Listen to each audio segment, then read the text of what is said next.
നിങ്ങൾ വിവാഹമെന്ന കൂദാശ സ്വീകരിക്കുവാൻ ദേവാലയത്തിൽ ചെന്നപ്പോൾ ആ കൂദാശ കർമ്മത്തിൻ്റെ ശുശ്രൂഷയിൽ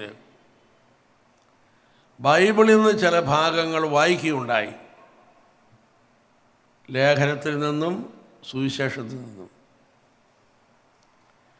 അന്ന് അവിടെ വായിച്ച ആ ബൈബിൾ ഭാഗത്തിന് രത്നച്ചുരുക്കം എന്തെന്ന് ചോദിച്ചാൽ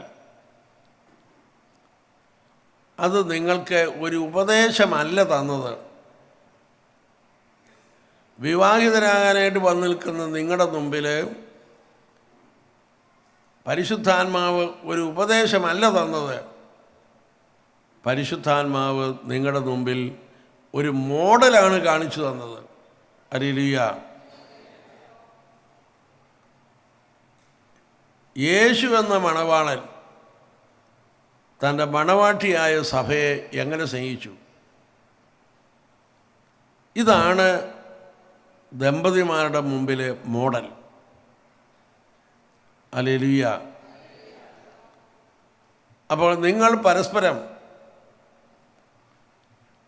ഭാര്യയ്ക്ക് ഭർത്താവും ഭർത്താവ് ഭാര്യയ്ക്കും യേശുവായി മാറണം. യേശു എങ്ങനെ സഭയെ സ്നേഹിച്ചു,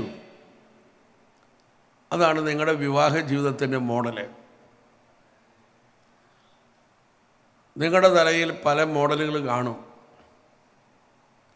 ചിലരുടെ തലയിൽ മാതാപിതാക്കന്മാരായിരിക്കും മോഡല്, ചിലരുടെ തലയിൽ അയൽവക്കത്തുള്ള ചില കുടുംബങ്ങളൊക്കെ ആയിരിക്കും മോഡല്.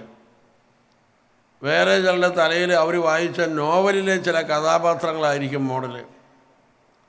വേറെ ചിലരുടെ തലയിൽ സിനിമയിലെ ചില കഥാപാത്രങ്ങളൊക്കെ ആയിരിക്കും മോഡല്. എന്നാൽ അറിഞ്ഞുകൊള്ളുക, ഇതൊന്നും മോഡലല്ല. ഒരൊറ്റ മോഡലേ ഉള്ളൂ. അത് യേശു എന്ന മണവാളൻ തൻ്റെ മണവാട്ടിയായ സഭയെ സ്നേഹിച്ച മോഡലാണ് മോഡൽ. Hallelujah, hallelujah. ഒന്ന് കൈയുയർത്തി കൈയടിച്ച്.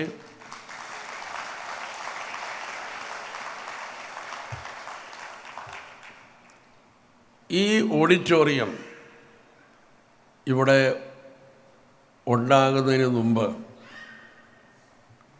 ആദ്യം ഉണ്ടായത് എൻജിനീയർ വരച്ച പ്ലാനാണ്.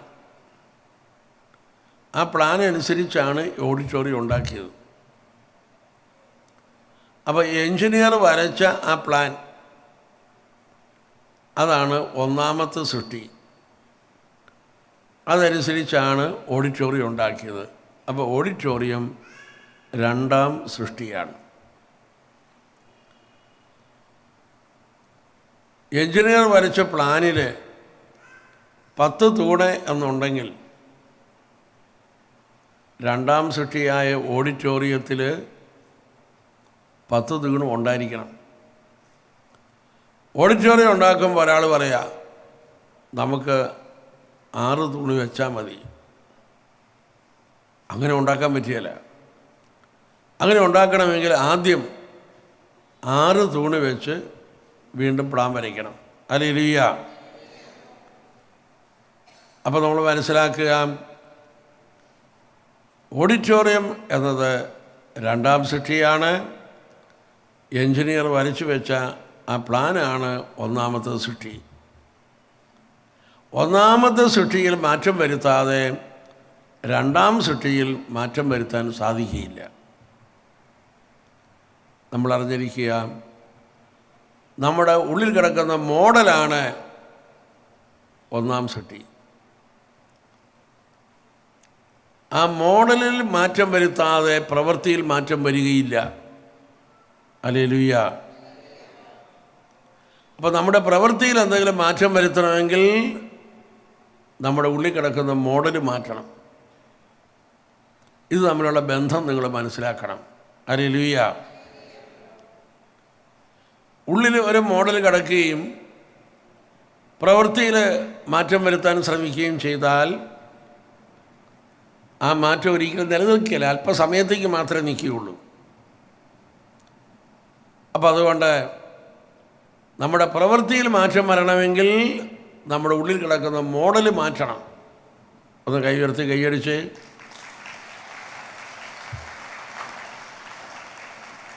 ഹല്ലേലൂയ. അഹങ്കാരിക്ക് ഒരിക്കലും ദൈവത്തെ കണ്ടുമുട്ടാൻ പറ്റുകയില്ല. ഒരു കൂട്ടര് ജീവിതത്തിൽ ബലഹീനരാണെന്ന് അറിയുന്നവര്, മറ്റവര് അറിയാൻ പോകുന്നവര്.